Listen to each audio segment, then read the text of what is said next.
The afternoon looked harmless from the outside. Sunlight bouncing off parked windshields. A lazy bell above the grocery pharmacy door chiming every time someone came or went. The air carrying that familiar mix of warm asphalt and cheap coffee. But danger rarely announces itself with sirens. And the people on that sidewalk didn't realize they were standing in the first seconds of a story they'd replay in their heads for years. A little girl, small enough that her backpack straps still rode too high on her shoulders, waited near the entrance where her guardian had stepped just inside to ask the pharmacist a quick question, and she rocked gently on her heels, humming to herself, tracing the edge of a poster on the window with one finger. A police cruiser sat angled near the curb, not dramatic, just present, while a veteran handler stood a few paces away, scanning the lot with the calm, practiced stillness of someone who had learned that quiet and safe were not the same word. Beside him, his K9 sat like a statue made of muscle and patience, ears flicking at small sounds most people didn't notice. A cartwheel squeak, a car door latch, a distant dog bark, the soft buzz of fluorescent lights bleeding through the glass. That's when the stranger appeared, drifting into the scene as if he'd always been there, dressed ordinary enough to be invisible. Neutral jacket, baseball cap, hands loose at his sides, smile already loaded on his face. He didn't look at the handler. He didn't look at the K9. He looked only at the child. And he approached with the kind of friendly posture that adults use when they want the world to assume innocence. Shoulders lowered, chin tilted, voice pitched soft. "Hey there," he said, like they shared a secret, like he belonged in her afternoon. The girl's hum faltered, her eyes lifted, not fear yet, just confusion. That instinctive child pause when a grown-up breaks the invisible rule and steps too close. "Are you waiting for someone?" the stranger asked, inching nearer, his shoes careful on the concrete, his body angled so he could block the view from inside the store if someone glanced out. His hand moved, slow, deliberate, toward the pocket of his jacket, and he kept smiling as if smiles could bleach intent. Around them, life continued in fragments. A woman loading grocery bags, a man unlocking his truck, a teenager scrolling on his phone. The social air carried a pressure nobody named, the bystander's reflex to assume it's fine because admitting it isn't fine means you have to act. The handler's gaze sharpened, not dramatic, just a subtle tightening around the eyes, and he shifted his weight a fraction, reading the stranger's spacing, his line of approach, the way his attention never once checked for a parent. The K9's posture changed first. Not barking, not thrashing, just a sudden, unnatural stillness. The kind that makes experienced people go cold because it means the dog has found a single point in the world worth everything. The dog's head rose, nostrils flaring, eyes locked onto the stranger's hand. The handler didn't shout. He didn't need to. He felt the leash tension build like a wire. "Sir," he said, voice level, the way a warning sounds when it doesn't want to be a fight, but is ready to be one. The stranger's smile widened, and he turned his head just enough to offer a casual glance, the expression of a man rehearsed in harmlessness. "Just talking," he said, light as paper, and his hand continued its movement, now half hidden by his body. The little girl took one step back, bumping the glass, the door chime ringing softly as someone exited behind her. And that chime, sharp, bright, cut through the moment like a knife. The K9 exploded into motion. One heartbeat the dog was sitting.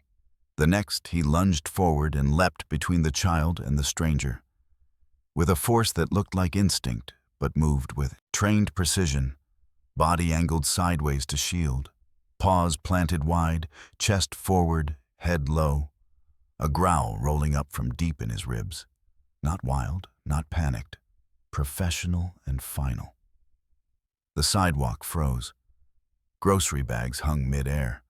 A car door stopped halfway shut. The stranger's hand jerked back like he'd been burned, and for the first time, the smile slipped. Just a flicker. So fast most people missed it. But cameras didn't miss. The handler's body cam caught the exact frame. The stranger's fingers closing around something small and dark inside his pocket. Not a wallet, not keys. And the security camera above the pharmacy entrance captured the angle the crowd couldn't see. How the stranger had positioned himself. How his free hand had hovered, ready to take the girl's wrist. How his eyes never once blinked when the dog moved, like he'd already calculated what fear should look like and forgotten to wear it. The handler stepped in, leash steady, voice suddenly colder. "Hands where I can see them," he said. And the air changed, thick with consequence. The stranger lifted both hands slowly, still smiling, still performing. But now the smile had edges. "Easy," he said, as if the dog was the problem, as if the dog hadn't just prevented a fatal mistake. And somewhere inside the store, unseen by the people outside, the little doorbell chimed again, soft, ordinary, while the truth, captured in silent digital frames, began to open its first loop. If this was just talking, why did the K9 react like he'd smelled a threat? Earlier that same day, the town wore its usual disguise. Quiet streets, storefronts with sun-faded awnings, a courthouse square that looked like it had been standing guard over the same gossip for 100 years. And if you asked anyone at breakfast what kind of trouble they expected before dinner, most would have laughed and said, "Nothing ever happens here." Because that sentence was a local lullaby. The morning air had a cool bite that promised heat later, and the smell of fresh bread drifted from the bakery near Main Street, mixing with cut grass and gasoline in a way that felt like home. The patrol cruiser rolled slow, not hunting, not hurried.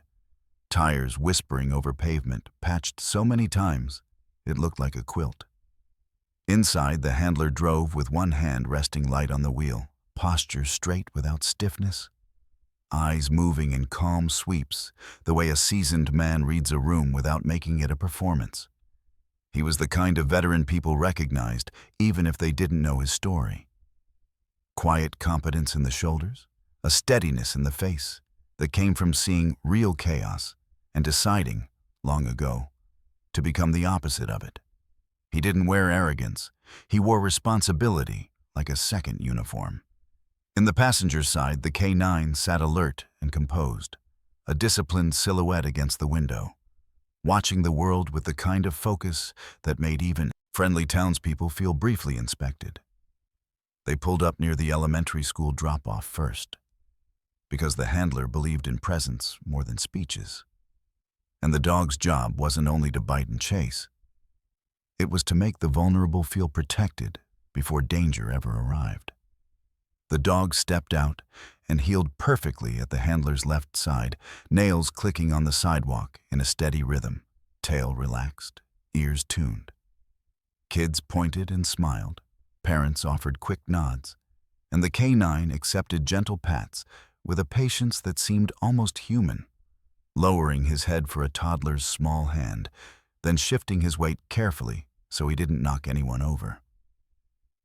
The handler greeted people by name, not loud, not chatty, just enough to remind them that someone was paying attention.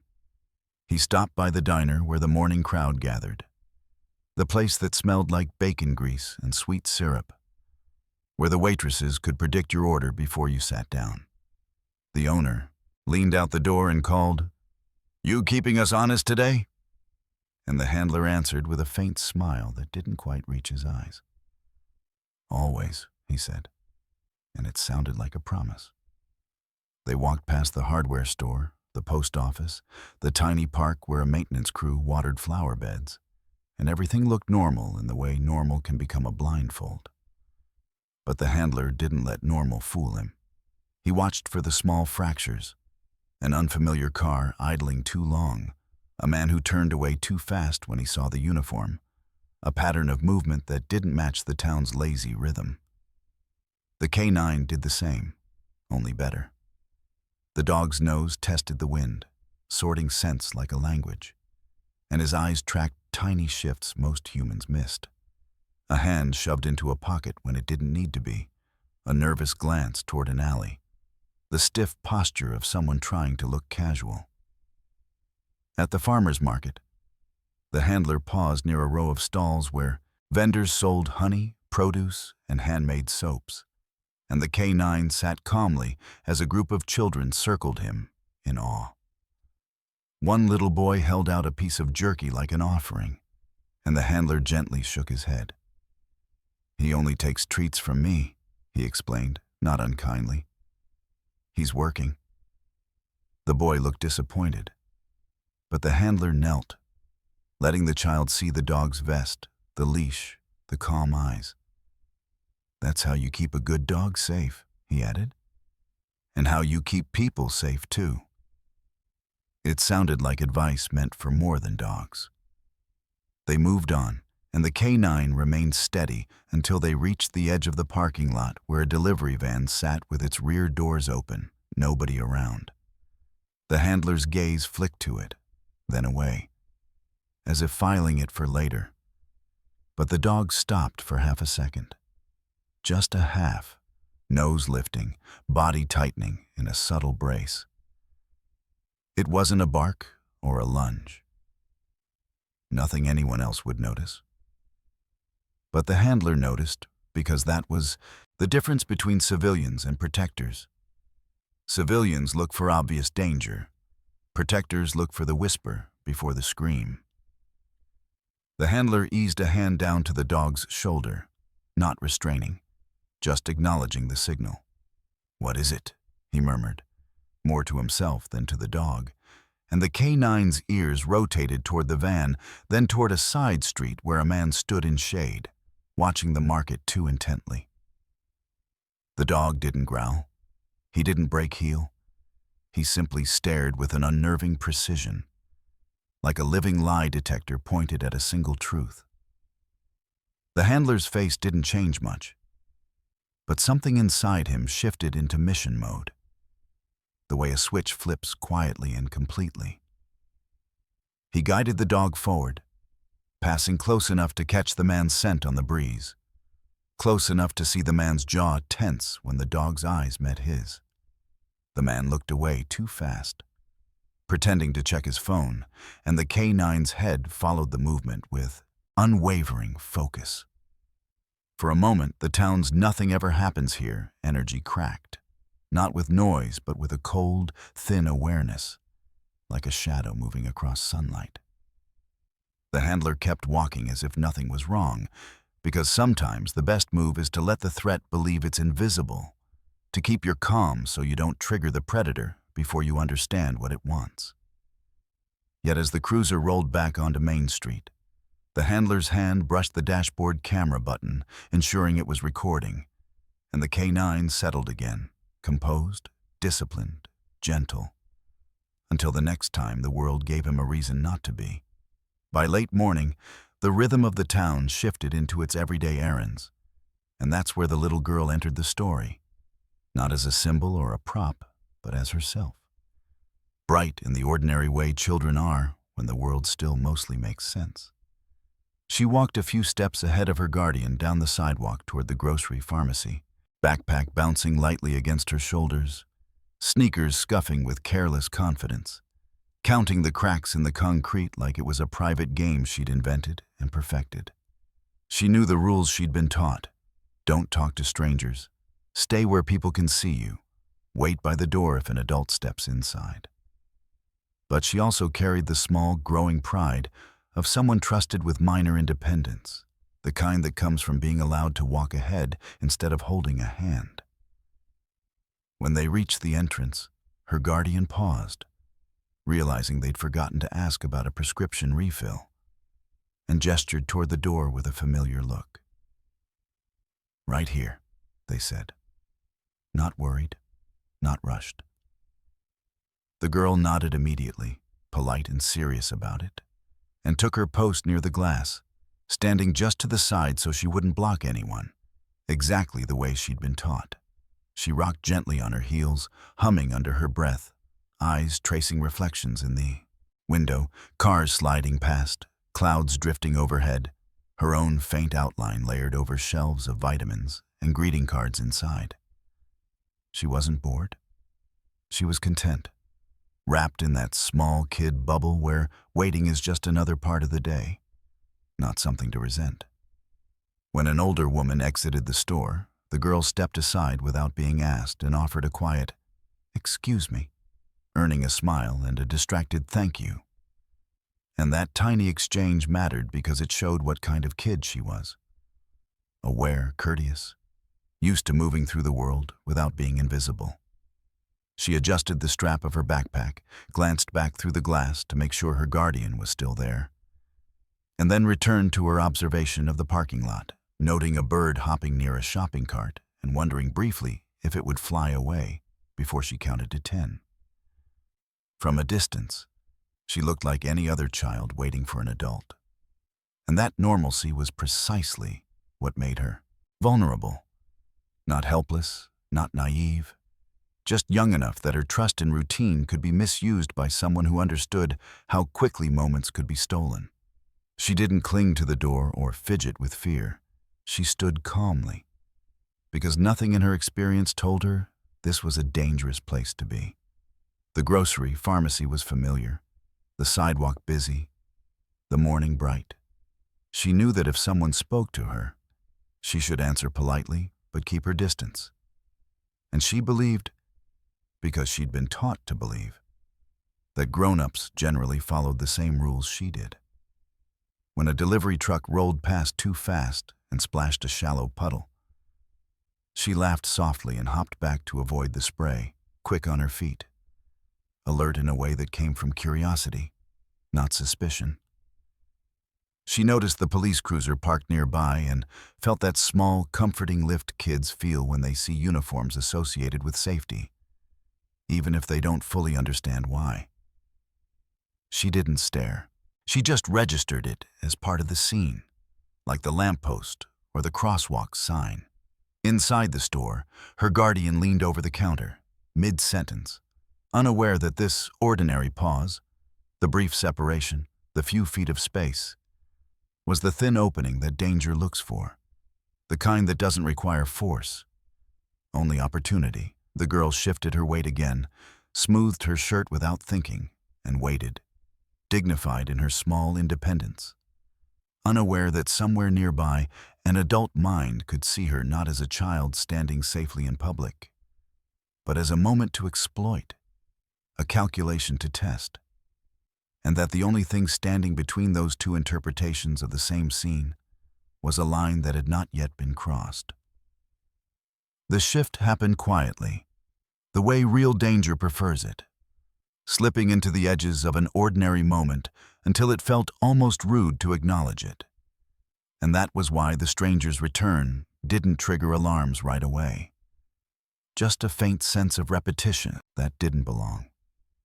He appeared from the same direction as before, not rushing, not hesitating, moving with a confidence that suggested he'd already rehearsed this path.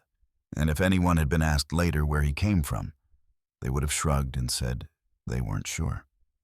He stopped a few steps from the little girl, far enough to seem respectful, close enough to be intrusive. And his voice carried that practiced warmth adults use when they want to bypass a child's instincts. "Hey," he said again, as if continuing a conversation that had never properly started, eyes flicking briefly toward the store entrance before settling back on her. "Your mom in there?" The question didn't quite fit. Too personal, too assumptive. And the girl felt it, a tiny wrinkle in her calm, though she didn't yet know how to name it. "My guardian," she corrected politely, because she'd been taught words mattered. And she pointed vaguely toward the glass, without stepping away from it. The stranger smiled wider, nodding like he'd learned something useful. "That's good," he said. And then, oddly, Do you know where the playground is around here? It was the wrong question for the place they were standing, the wrong direction, and the girl hesitated, glancing down the sidewalk as if the answer might appear there.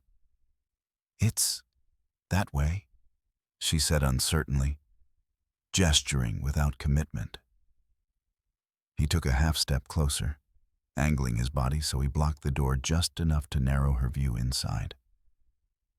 Just enough that anyone looking out would see only his back. "Oh, okay," he said, lowering his voice slightly, conspiratorial now. "I thought so. You want to show me? I get turned around easy." It wasn't an invitation so much as a test, and he watched her face closely, measuring how much resistance lived behind her manners. The girl's heart beat a little faster. Not panic, just that instinctive tug that said something was off. And she shook her head, small but firm. "I can't," she said. "I'm waiting." The stranger's smile tightened, not angry, just adjusted, like someone recalculating. "It'll only take a second," he replied, and his hand drifted outward, palm open, hovering at the level of her elbow. Not touching. Not yet. While his foot slid subtly to position himself between her and the door. Around them, the sidewalk continued its quiet choreography. A car passed, a cart rattled, someone laughed across the lot, and the normalcy pressed down like a weight, daring anyone to interrupt it. The K9, who had been sitting calmly beside his handler near the cruiser, went utterly still. Not the relaxed stillness from earlier, but a coiled pause so precise it looked unnatural. Muscles locked, head lifting a fraction as his eyes fixed on the stranger's hand. The handler felt it through the leash before he consciously saw it. A change in tension that snapped his attention forward. The dog's ears angled forward, nostrils flaring as he drew in scent and intent together, and his tail stilled. No wag, no sway, just focus. The stranger noticed the dog then, really noticed him. And for a split second his eyes flicked with irritation, not fear, like an obstacle had entered a calculation. He chuckled lightly, withdrawing his hand just an inch, performing harmlessness for any invisible audience. "Whoa," he said, nodding toward the K9. "That's a serious dog." The handler took one step closer, slow and deliberate, his presence expanding into the space like a boundary being drawn. The K9 didn't move yet. He didn't need to. His body broadcasted a controlled warning, a silent message that said this was the last inch before consequence. The little girl felt it too, the sudden gravity of the air, the way adults' voices dropped, the way the world seemed to lean forward. And she instinctively pressed her back against the glass, eyes darting inside, searching for her guardian. The stranger smiled again, wider, thinner, and lifted both hands slightly, as if amused. But the test had been run. The line approached, and everyone in that small slice of sidewalk stood on the edge of what came next, whether they understood it or not. It happened with the sudden clarity of a door slamming in a quiet room. The kind of sound that makes every head turn at once. Because even in a town that told itself nothing ever happened, instinct still recognized danger when it stepped into daylight. The stranger's smile stayed plastered on as he shifted again, closer. And this time the movement was more purposeful. His shoulder rolling to angle her away from the glass, his hand floating back toward her arm with that awful carefulness predators use when they want to test how much they can take before anyone notices. The little girl stiffened, polite manners colliding with an internal warning she couldn't fully translate. And she tried to step sideways to keep the door in her line of sight. But the stranger mirrored her, smoothly, like he'd done this before. Around them, a woman loading groceries paused with a bag midair. eyes narrowing as the scene finally registered as wrong. A man by a pickup truck froze with his keys in hand. A teenager's scrolling thumb slowed, attention lifting without permission. No one spoke, because speaking meant choosing a side, and people in small towns learn early how expensive that can be. The handler's body shifted, quietly, decisively, into the stance that meant the conversation was over. His voice dropped, calm and firm, not loud enough for drama, but sharp enough to cut through the stranger's performance. "Step back from her," he said. The stranger turned just enough to show his grin, the expression of someone offended at being questioned. "Relax," he replied, hands lifting in a show of innocence while his feet stayed planted, still blocking, still claiming space. "I'm just asking directions." The handler didn't argue. He didn't trade words, because arguing grants the other person equal footing, and this wasn't equal. He took one measured step forward, eyes locked on the stranger's hands, on his hips, on the micro-tells, jaw tight, shoulders too square, gaze that darted to the side street like an escape route. The canine read it all faster. One heartbeat, the dog was coiled at heel. The next, he launched with controlled force, not a chaotic lunge, but a clean, trained interception. A living barrier thrown into the exact space the stranger was trying to claim. The leash snapped taut in a straight line, the handler's grip steady, and the dog leapt between the little girl and the stranger as if he'd been built for that single purpose. Paws hitting concrete hard, body angled sideways to shield her, chest forward, head low. A growl rolled out, deep, measured, professional, like the sound of a lock clicking into place. The girl gasped and pressed back against the glass, eyes wide, one hand flattening instinctively against the door, and the chime above it jingled faintly from the movement, absurdly cheerful in the middle of a threat. The stranger's face flickered, just a fraction, surprise slipping through the smile before he recovered it, raising his hands higher as if the dog were unreasonable. "Hey, hey," he said, voice now louder, meant for the crowd. "Control your animal." That word, animal, hit the handler like an insult, aimed at the one creature in the scene acting with honest intent. "He is controlled," the handler said, voice cold as steel wrapped in calm. "You are not." He positioned himself so his body formed a second shield, one shoulder slightly forward, stance wide, ownership of the space shifting visibly from the stranger's manipulation to the handler's authority. Bystanders held their breath. Some looked away, pretending they hadn't seen, because acknowledging meant they might be asked to help. Others stared, frozen, fear and moral discomfort wrestling in their faces. The woman with the grocery bag set it down slowly, as if any sudden motion might break the moment open. A man took one hesitant step closer, then stopped, caught between wanting to do the right thing and not wanting to be the next target. The stranger's eyes scanned the crowd, searching for support, and when he found none, his smile sharpened into something edged. "You can't do this," he said, still performing, still trying to flip the story. "I didn't touch anybody." The handler's gaze never wavered. "Back, away, now," he ordered, each word placed like a barrier. The canine's focus never left the stranger's hands. His body remained planted, tense but disciplined, a warning line that said the next move belonged to the stranger. And whatever happened after that would be his choice. The little girl's guardian, hearing the change in air, appeared behind the glass with a startled expression, hand reaching for the door, and in that split second, the town's comfortable illusion cracked wide enough to show the truth underneath. Everyone felt the danger.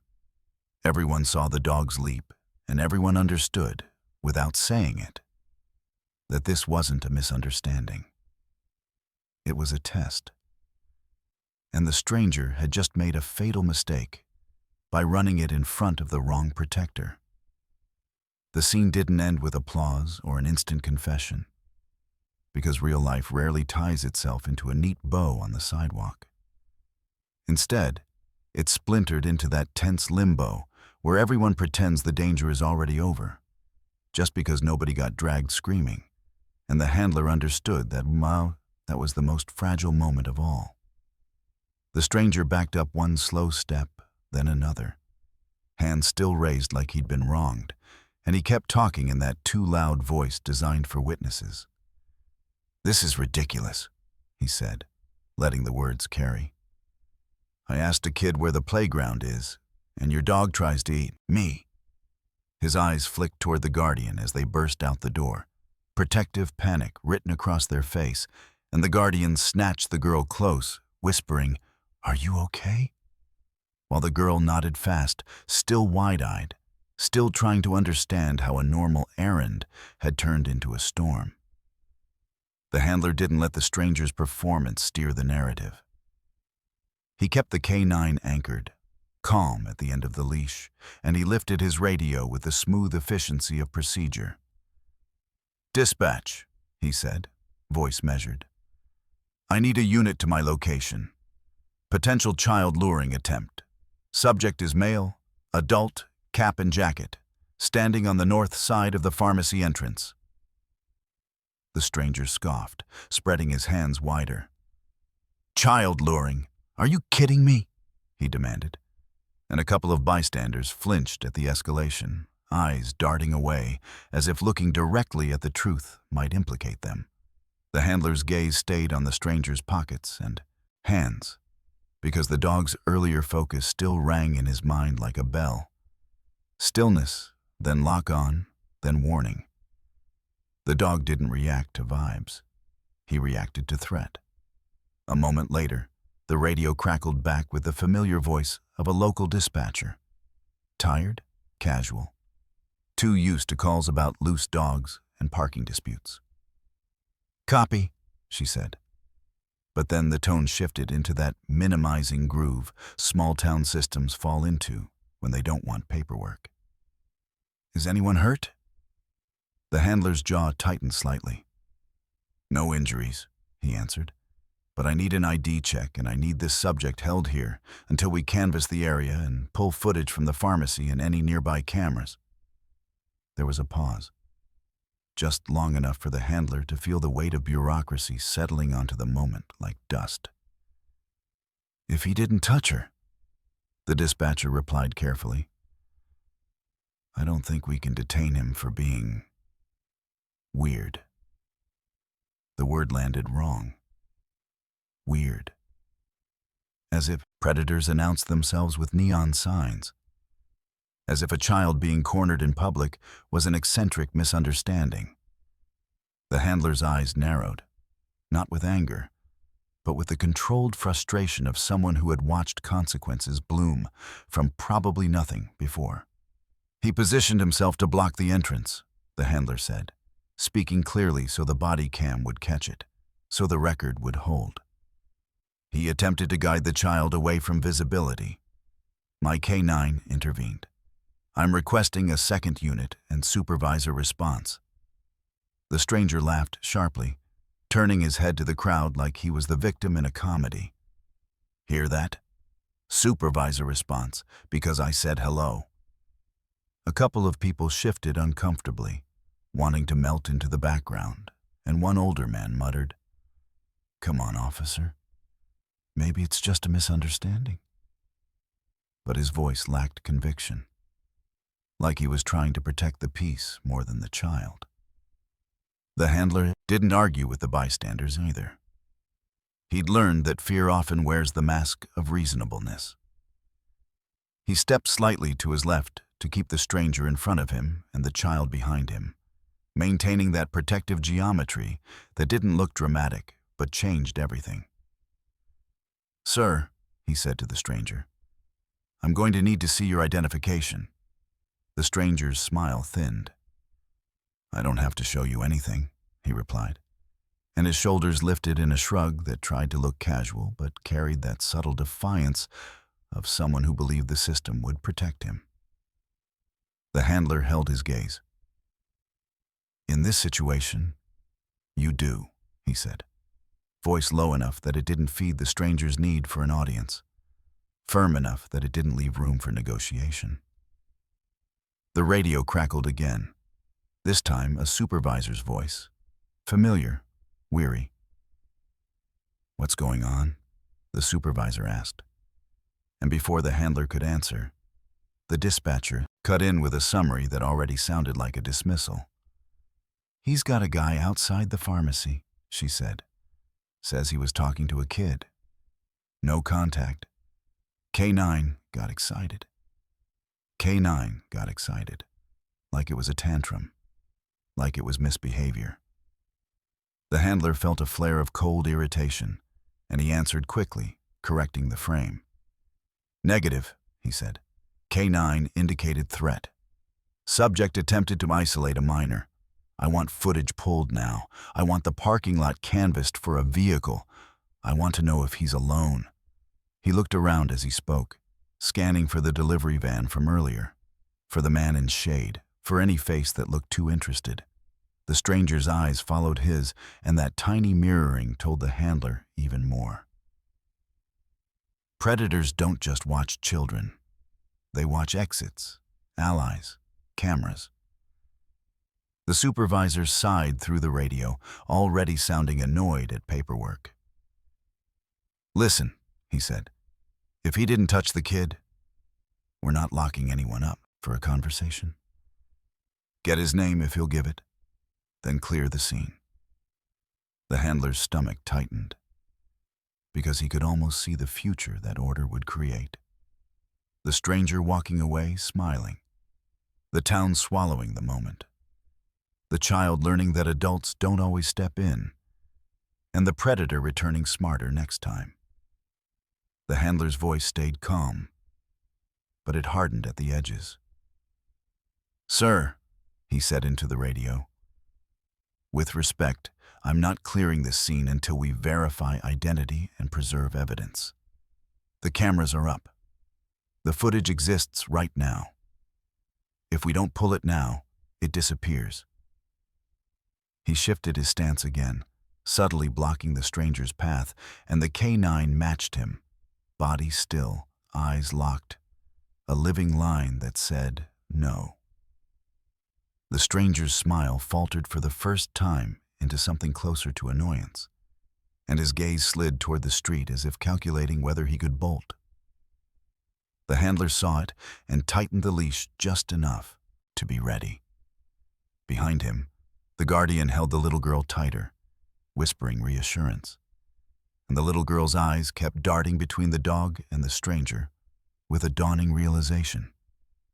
The danger hadn't been imaginary, and the adult with the badge was the only one refusing to pretend it was. The air carried the town's fear in a thick silence, and the handler understood. This wasn't just a confrontation with one stranger. It was a confrontation with a system that preferred comfort over vigilance.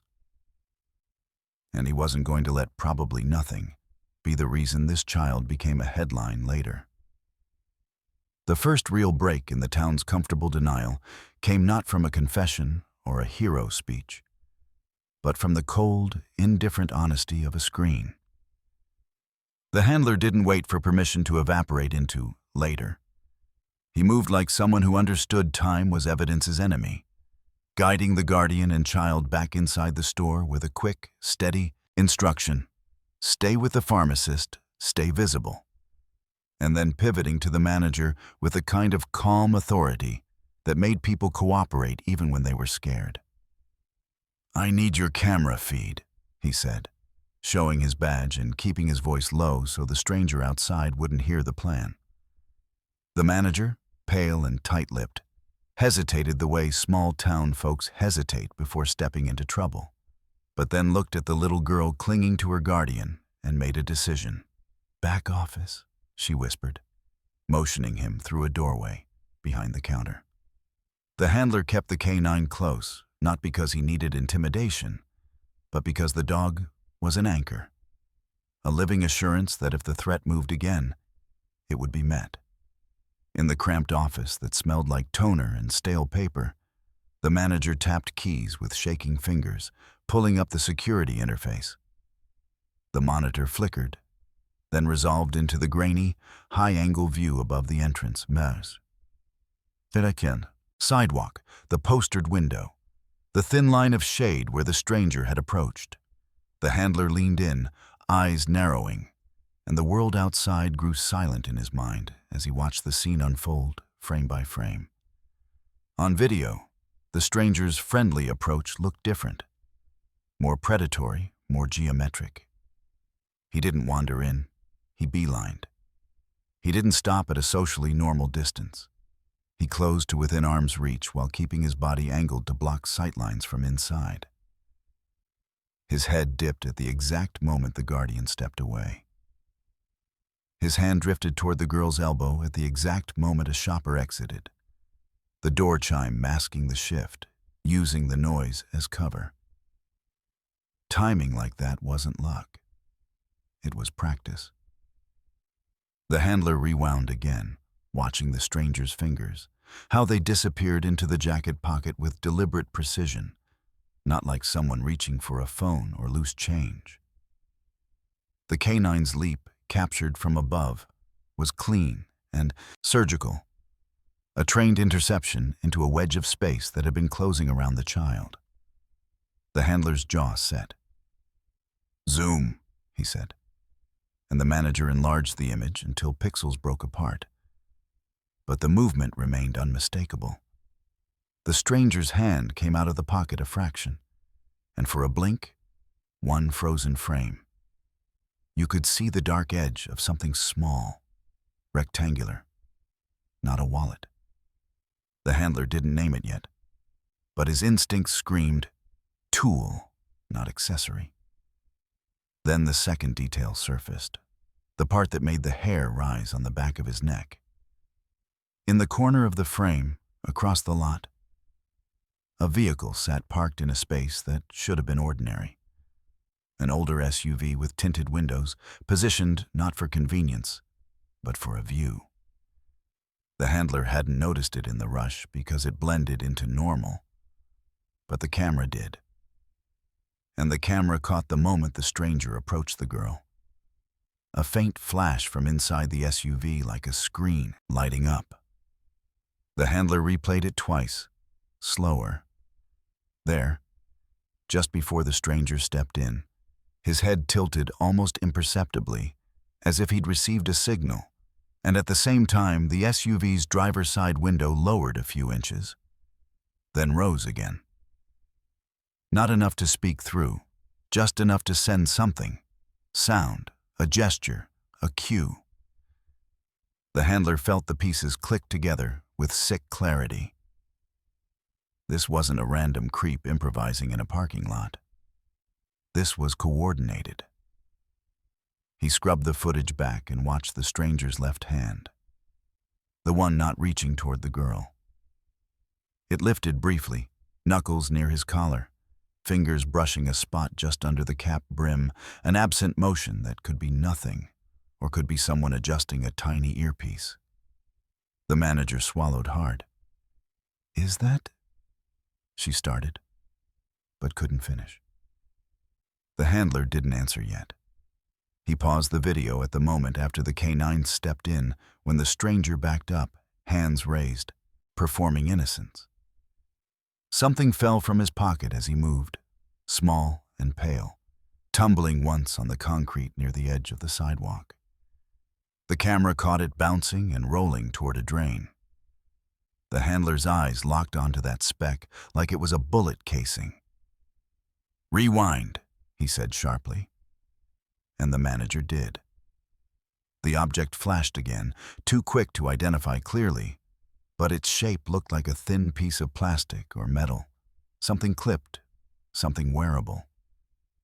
The handler's mind went to the dog's earlier behavior at the market.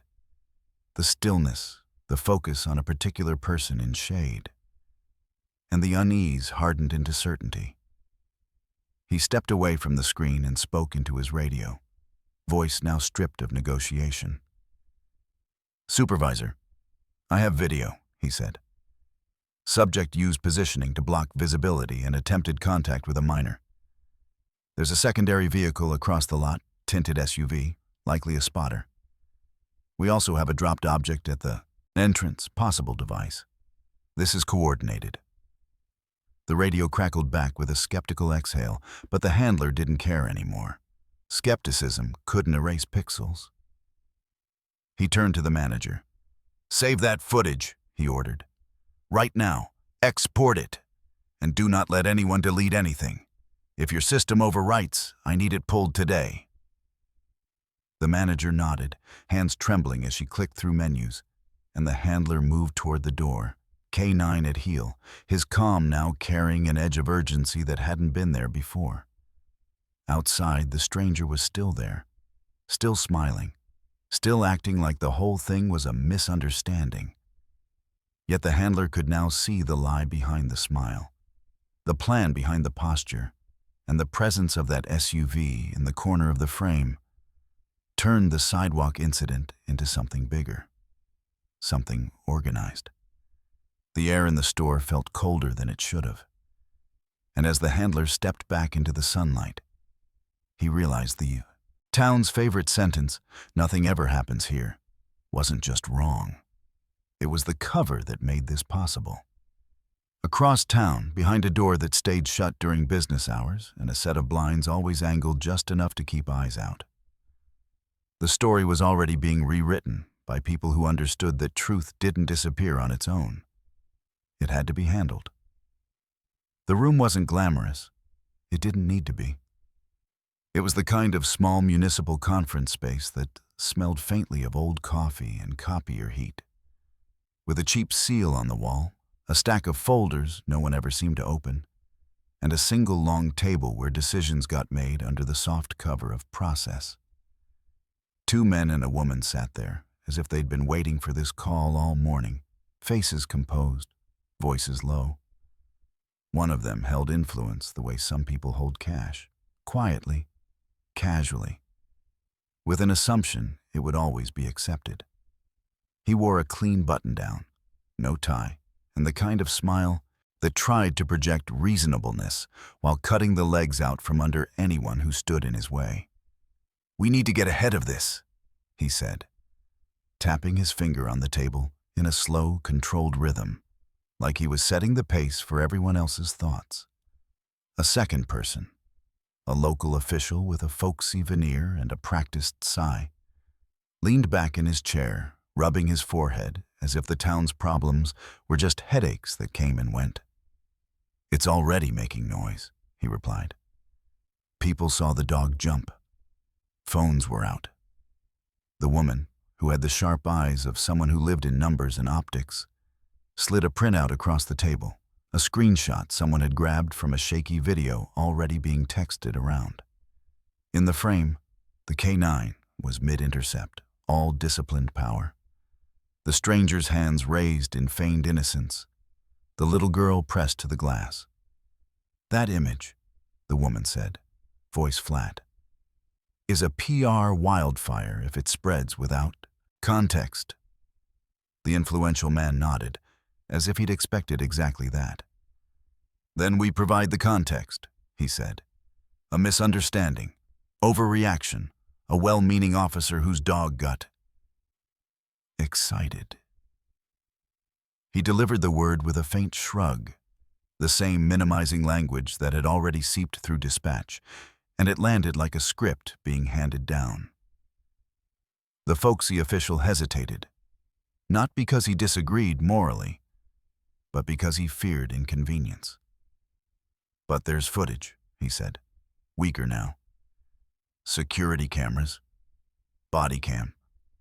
The influential man's smile widened, patient in the way sharks are patient. "Footage can be managed," he replied. "We don't need to erase anything. God forbid anyone ever says we covered up anything. We simply need to ensure it's reviewed appropriately, summarized appropriately, and released appropriately." You understand?" The woman nodded once, already thinking in policies and delays. "Chain of custody," she said. "Privacy concerns, minor involved. We can restrict access pending review." The folksy official exhaled, relieved at the word restrict, because restriction sounded legal, not corrupt. "And the handler?" he asked. "He's stubborn." The influential man's fingers stopped tapping. "He's a problem if he makes this bigger than it is," he said. "So we give him a lane. Put him on administrative tasks for a while. Training rotation, paperwork, anything that keeps him from kicking hornets' nests in public." He spoke as if moving a veteran handler like a chess piece was a minor inconvenience, and that casualness revealed the real shape of power in the town. Not loud, not obvious, but always confident it could redirect outcomes. The woman added, "We also need the report softened. Suspicious interaction, not attempted luring. No language that implies intent." The folksy official frowned as if debating, but the debate lasted only a heartbeat. "And the guy?" he asked. "The stranger?" The influential man's eyes flicked to the blinds, to the street beyond, to the invisible network he didn't have to name out loud. "He's connected," he said simply, and in that single phrase, the room's temperature seemed to drop. "He shouldn't have been that sloppy," he added, almost annoyed. "But he was doing what he was told. He'll be reminded to be smarter." The folksy official swallowed. "If this goes outside the town, state level," he began. And the influential man cut him off with a calm that felt like a warning. "It won't," he said. "Not if we handle it today." Then he leaned forward, voice gentle, as if offering a favor instead of issuing an order. "Call the store manager. Tell her to preserve footage for review and to keep it confidential. Call the supervisor. Tell him to keep his officer in line.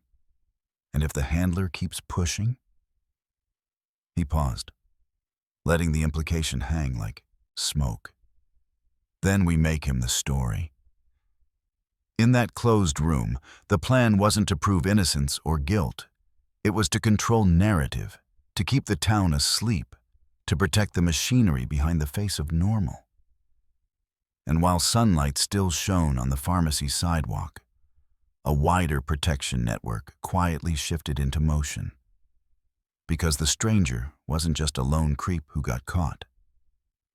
He was a thread. And someone powerful was already tugging hard to keep it from unraveling. By that evening, the town had slipped back into its routine on the surface. Lights glowing in kitchen windows, dinner plates clinking, the local news droning about weather and a high school game. But the handler could feel the atmosphere change around him, the way you feel pressure before a storm, subtle and relentless, as if the air itself had learned his name. He drove the guardian and the little girl home in a quiet escort, not with sirens, not with drama. Just a steady presence behind their vehicle for a few miles, because he'd seen enough to know predators rarely stop at a failed attempt. They regroup, they punish. They try again where there are fewer eyes. The K9 sat upright in the passenger seat, eyes fixed ahead, occasionally turning his head to watch a car lingering too long behind them.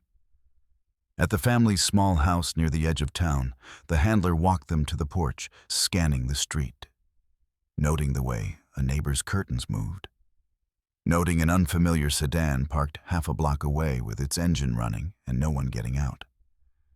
The guardian thanked him, voice still shaky, trying to sound brave for the child. The little girl stood close, holding a stuffed animal now like a shield. And when she looked at the K9, her eyes softened. Relief mixed with awe, because she understood, in a child's simple way, that the dog had chosen her. The handler knelt briefly, letting the K9 lower his head so the girl could rest her hand on the dog's neck. "He's a good boy," she whispered. The handler's voice stayed gentle. "He's a working dog," he corrected softly, and then added, "But yes, he's good." When he left, he didn't drive straight home. He looped the block once, twice, confirming the idling sedan's plate, watching it pull away only after he passed. That wasn't coincidence. That was a message. "We see you." The next morning, the messages became louder, still wrapped in plausible deniability. A plain envelope appeared in the handler's mailbox with no return address, the paper cheap and the handwriting neat, almost careful, like someone who wanted the threat to feel official. Inside was a single sheet with a sentence printed in block letters. "Drop it, or someone gets hurt." No name, no specifics. Just enough ambiguity to make the mind supply its own worst images. The handler stood in his kitchen holding it, the K9 sitting at his feet, eyes following the handler's face, ears rotating as if listening for danger in the silence. The handler didn't flinch outwardly, but his stomach tightened. Threats like that weren't meant to be proven in court. They were meant to move you psychologically, to make you second-guess every step you took, every light left on at night. By noon, the smear attempt arrived through official channels, dressed up as bureaucracy. His supervisor called him into the station office with that tired, irritated look that said the town's convenience mattered more than truth. "We've got a complaint," the supervisor said, sliding a form across the desk like it was a stain. The handler read it once, then again, disbelief turning to cold anger. It accused him of aggressive conduct, racial profiling, unleashing a police dog on an innocent citizen, and endangering a child by escalating a non-incident. The words were polished, legal-sounding, almost as if written by someone who knew exactly how to weaponize policy language. "Who filed it?" the handler asked. The supervisor's mouth tightened. "The man. And a couple of witness statements." The handler looked up. "Witnesses?" he repeated, because he had been there and had watched people freeze, had watched them look away, had watched them refuse to step forward. The supervisor shrugged. "Anonymous tips. Folks don't want their names in it." The handler felt the trap closing. If he pushed, he'd be framed as reckless. If he backed off, the predator walked free. The K9, waiting outside the office, emitted a low, quiet whine, barely audible, like he could feel his handler being pressured. The supervisor leaned forward. "You need to let this go," he said. "We're a small town. We don't need headlines. You did your job. The kid's fine. Move on." The handler's eyes went flat. "My job," he said slowly, "is not to keep the town comfortable. It's to keep people safe." That answer bought him a new kind of silence from the supervisor, the kind that didn't argue but remembered. Over the next 2 days, the watching didn't stop. A truck he didn't recognize idled near the family's street at dusk, lights off, engine humming, then rolled away when a porch light came on. A social media post circulated in a local community group. Blurry video, cropped tight, captioned with accusations about out-of-control K9 cops. Comments piling on with the lazy certainty of people who preferred outrage without facts. The Guardian received a call from an unknown number. When they answered, there was only breathing and then a click, the line going dead. The little girl stopped wanting to stand near windows. She started asking if the dog was still on her side, and the Guardian's voice cracked when they told the handler that, because that was the real cost. Not bruises, but fear planted in a child's mind like a seed. The handler documented everything, timestamps, plates, screenshots, because he knew the only way through a protection network was evidence heavy enough to crush denial. but evidence was exactly what the network was trying to suffocate. Then, the unexpected ally emerged. Not with a grand entrance, but with the trembling urgency of someone who had been trying to sleep and failing. It happened late one night, when the handler's phone buzzed with a number he didn't recognize. And when he answered, a young voice spoke fast and low. "Officer, it's me," the voice said. "I work at the pharmacy, back office, cameras." The handler's posture sharpened instantly. "Are you safe?" he asked. There was a shaky inhale. "I don't know," the clerk admitted. And the honesty in that sentence cut deeper than fear. "But I can't keep doing this." The handler heard background noise, maybe a car, maybe wind. Then the clerk continued, words tumbling out. "Someone came in today. Not the stranger. Another guy. Suit jacket. He smiled like he knew me. He asked about the footage. He said we'd handled it wrong by letting you see it. He told my manager our system has a glitch and we should reset it." The handler's blood went cold. "Did you?" he asked. "No," the clerk whispered. "But my manager was going to. She's scared. They offered to help her with some licensing issues she's been dealing with." The clerk's voice cracked. "They're doing this to everyone." The handler closed his eyes briefly, steadying his breath. "What do you have?" he asked. The clerk hesitated, then said the words that changed the whole board. "I made a copy," they confessed. "Full resolution, not the fuzzy playback, and there's more." The handler's grip tightened on the phone. "More what?" The clerk swallowed audibly. "There's another camera," they said. "Not just the entrance. The loading dock angle. It caught the parking lot, it caught the SUV plate, and it caught the stranger. Meeting someone by the dumpster earlier, like he was getting instructions. And there's a timestamp that lines up with another incident, 2 weeks ago, when a different kid's parent complained about a man asking questions outside the same store." The handler's heart hammered, not with panic, but with the hard surge of a path opening. "Can you bring it to me?" he asked. "Not to the station," the clerk blurted immediately. "Please, not the station. They'll find out." The handler glanced at the dark window of his living room, at the street beyond, feeling the weight of eyes that might be there. "Okay," he said, voice calm as a vow. "Meet me somewhere public. Lights, cameras." The clerk gave a location, an all-night diner off the highway, just outside town limits, and then added, almost pleading, "I'm sorry. I should have said something sooner." The handler didn't waste breath on blame.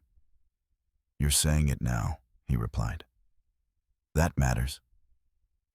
When the call ended, the K9 rose from his bed, ears forward, reading the handler's body language like a second language. And the handler clipped on the leash with deliberate hands. Outside, the night felt heavier. But for the first time since the sidewalk incident, it also felt like the first domino might finally be ready to fall. Not because the system wanted justice, but because someone ordinary had decided the truth was worth the risk of bringing it into the light. The diner's neon sign hummed like a tired promise against the dark highway. And inside, under the flat glow of overhead lights and the steady clink of utensils, the handler kept his posture casual in the way professionals do when they're bracing for trouble. Shoulders relaxed, eyes moving. K9 tucked close at heel as if they were just another late-night customer passing through. The clerk arrived 10 minutes later, face pale, hood up despite the warmth, sliding into the booth opposite him with hands that shook just enough to betray how expensive this choice felt. They didn't order. They didn't make small talk. They simply placed a small flash drive on the table between a sugar dispenser and a stack of napkins, and that ordinary placement made the moment feel surreal. the truth reduced to something that could fit under a fingertip. "It's all there," the clerk whispered, voice tight. "The loading dock angle, the plate, the meeting. And I pulled the system logs, too. Someone accessed the camera menu remotely today, twice, like they were checking if it had been exported." The handler didn't touch the drive yet. He watched the clerk's face, making sure they weren't followed, making sure this wasn't a trap. The K9's eyes stayed trained on the diner's entrance, ears flicking at every bell chime, stillness radiating that quiet warning that had saved a child in daylight. When the handler finally picked up the drive, he did it like he was lifting weight that mattered. "You did the right thing," he said. And it wasn't a pep talk, it was a fact. The clerk's eyes filled, but didn't spill. "They're going to know," they breathed. The handler nodded once. "That's why we're doing this the right way," he answered. And then he stood, paid cash without lingering, and walked out into the night with the K9 beside him and a plan in his chest that felt like a straight line through fog. He didn't return to the station. He didn't trust internal channels anymore. Not after the complaint, not after the pressure, not after the way language had been bent to make danger sound like weird. He drove to a small rest stop just beyond town limits where his phone signal held steady, then placed one call, an escalation he'd hoped he'd never need, but had kept ready for the day local systems failed. A contact in an outside unit with jurisdiction that didn't answer to small-town comfort. He spoke with crisp, procedural clarity, laying out the timeline, the attempted isolation, the K9's alert, the intimidation, the smear complaint, the remote access logs, the SUV plate, and the meeting footage. He didn't speculate. He didn't embellish. He let evidence do the work. On the other end, there was a long pause, then a voice that had none of the local dismissiveness. "Send the files now," the contact said, "and do not alert your chain of command." The handler exhaled slowly, feeling the first true relief since the pharmacy sidewalk. Not because the threat was gone, but because the truth had finally reached a level where it couldn't be casually buried. He transferred the footage from a secure device, attached the log screenshots, and kept the original drive sealed, because he knew custody mattered as much as courage. By sunrise, unmarked vehicles rolled into town like quiet thunder. Not with flashing lights, not with media, but with purpose. They parked at the edges first, confirming patterns, watching the watchers, and the handler recognized the professionalism immediately. This was what competence looked like when it wasn't diluted by politics.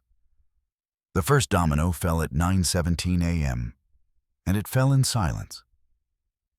The older SUV from the footage was located behind a row of trees near a storage facility, and when the driver stepped out, agents approached with calm certainty, hands visible, voices controlled.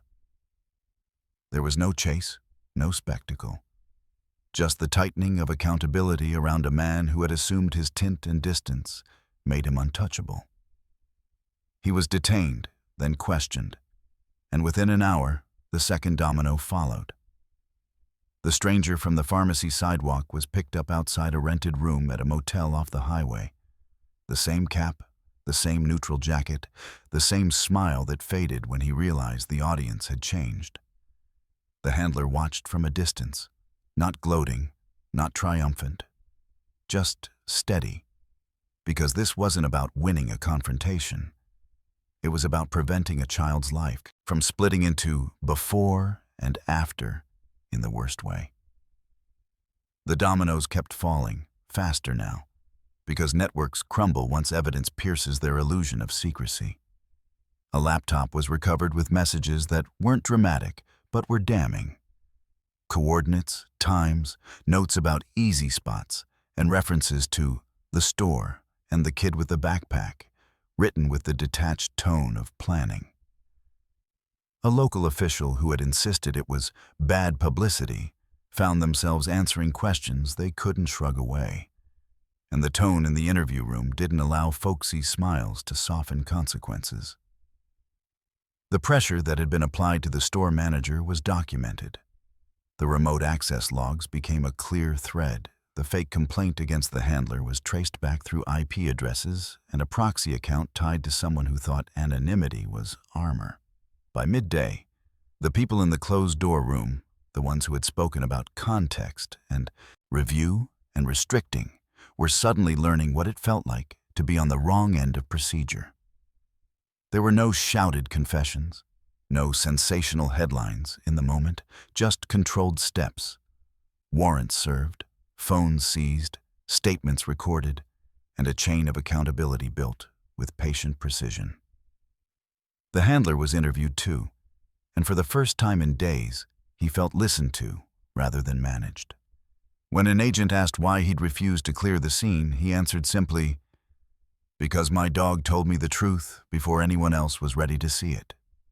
The agent nodded, like that made perfect sense. In the days that followed, the town's "nothing ever happens here" line died quietly, replaced by a more honest language.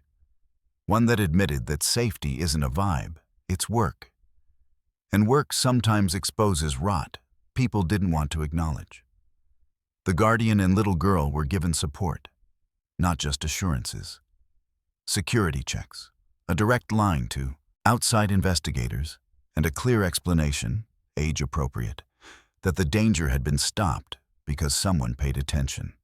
The little girl returned to the pharmacy a week later, not alone, not forced, choosing to step into the place where fear had tried to root itself. And she held her guardian's hand only until she saw the canine.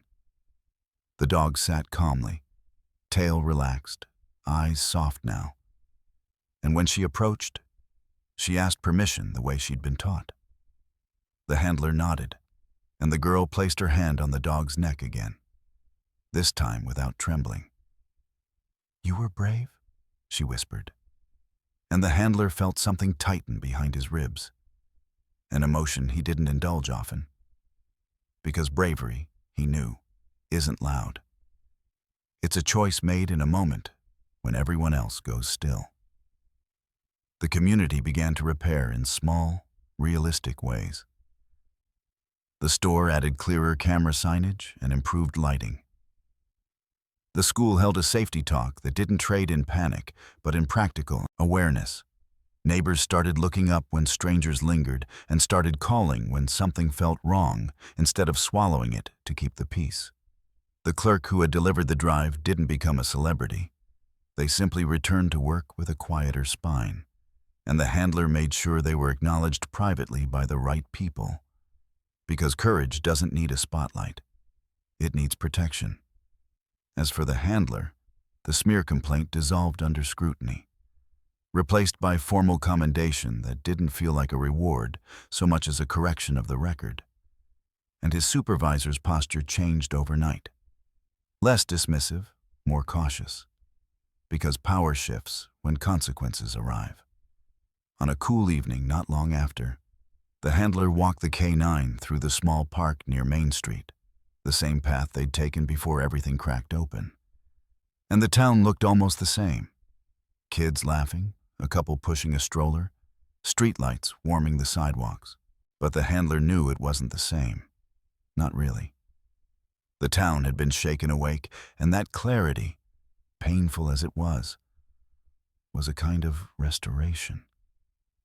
The canine trotted at heel, calm again, ears flicking at distant sounds, ready but not tense. And when the handler stopped near a bench, the dog sat automatically, looking up for the next cue. The handler rested a hand briefly on the dog's head, not sentimental, just grounded. The real heroism, he thought, wasn't in dramatic takedowns or viral footage. It was in that clean leap between danger and a child, in the quiet refusal to accept probably nothing, and in the steady work of making sure a little girl's worst day didn't become her whole story.